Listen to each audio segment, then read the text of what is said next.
Hello guys, in this video I am going to tell you about servo motors and we will talk about how they work, how to use one with Arduino, what are its internal components, and we will make a servo tester which will work with ESCs also. So this video is sponsored by GLC PCB. Just go to glcpcb.com to order high quality PCBs for $2 only in any color. Make your projects look cleaner and colorful by ordering PCBs from glcpcb.com. Hurry up, get yours today.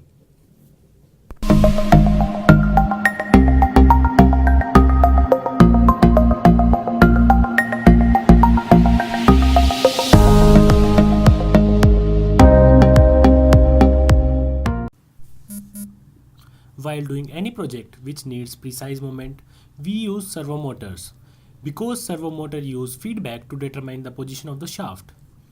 You can control the position very precisely.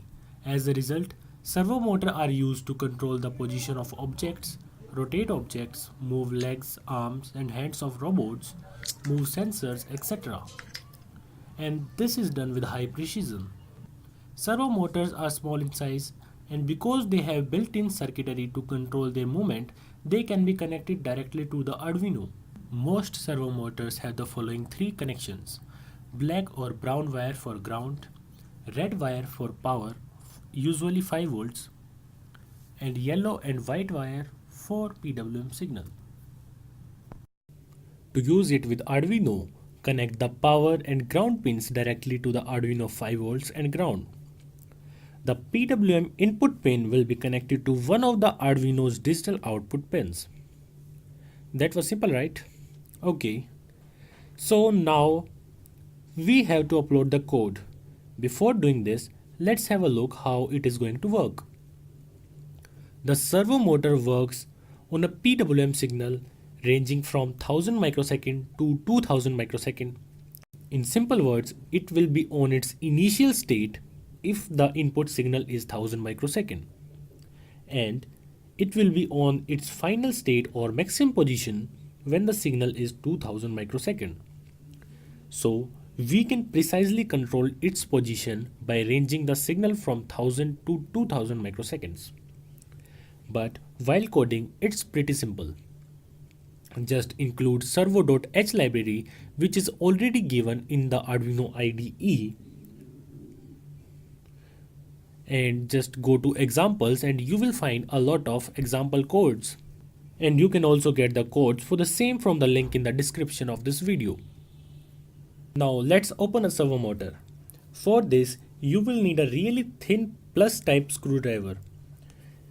After opening it, inside the servo motor, there is a small circuitry with a DC motor and a potentiometer attached on the shaft. This potentiometer tells the IC about its current position and the IC rotates the motor accordingly.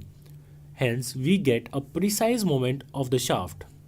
Opening the motor is an easy task, but trust me, closing this is a real headache. So if you have an old servo motor which is not working, then you can open it, or open a working servo motor at your own risk. Now to make a servo motor tester, we are using a 555 timer IC, which will produce a signal of 1000 to 2000 microsecond.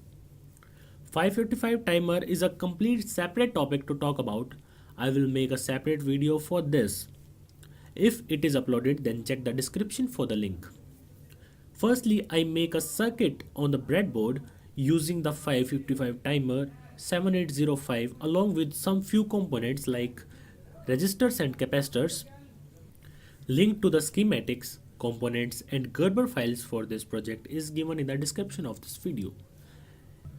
Then I made a PCB for this using easyeda.com and uploaded the files to GLC PCB. Then I ordered my PCBs for $2 only, and it took 48 hours of manufacturing time and 5 days for delivery in India. And glcpcb.com delivers PCB in almost every country. Then I soldered everything. My servo motor tester is ready. How was it? Do you like the video? Let me know in the comment section. If I missed anything, let me know. Hit the like button if you like this video, and if you are new here, don't forget to subscribe the channel and hit the bell icon. So thank you guys and have a nice day.